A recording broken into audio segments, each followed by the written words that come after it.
మాజీ ఎమ్మెల్యే జగ్గారెడ్డి మానవత్వం చాటుకున్నారు. తన కోసం తల్లిదండ్రులు చేసిన అప్పు తీర్చమని జగ్గారెడ్డిని కలిశాడు ఓ 12 ఏళ్ల బాలుడు సింగర్ వికాస్ నాయక్.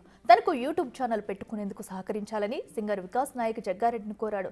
3 ఏళ్ల వయసులో ఉన్నప్పుడు తను చూపు కోల్పోయానని, అప్పు తీర్చేందుకు చాలా ఇబ్బందులు పడుతున్నామని జగ్గారెడ్డికి చెప్పుకొచ్చాడు బాలుడు.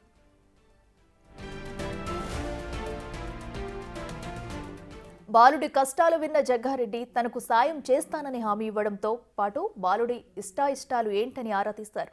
అయితే తనకు పాటలు పాడటం ఇష్టమని, తనకు టాలెంట్ను జగ్గారెడ్డి పెట్టాడు ఆ 12 ఏళ్ల సింగర్. అయితే బాలుడు పాటలు పాడుతుంటే జగ్గారెడ్డి వింటూనే ఉన్నారు. ఇకపై తమ ఇంట్లో జరిగే ప్రతి కార్యక్రమానికి తనను పిలుస్తానని బాలుడికి జగ్గారెడ్డి చెప్పుకొచ్చారు.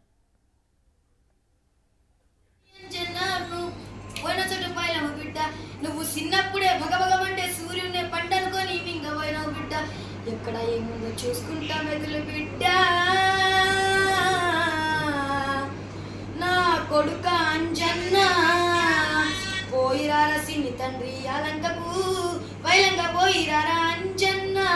రాముణ్ణి కలుసుకొని నా కొడుక నిండు దీవెనలు పొందిపోరా అంజన్న.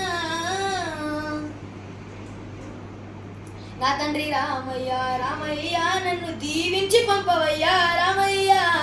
నా తండ్రి రామయ్య రామయ్య నన్ను దీవించి పంపవయ్యా.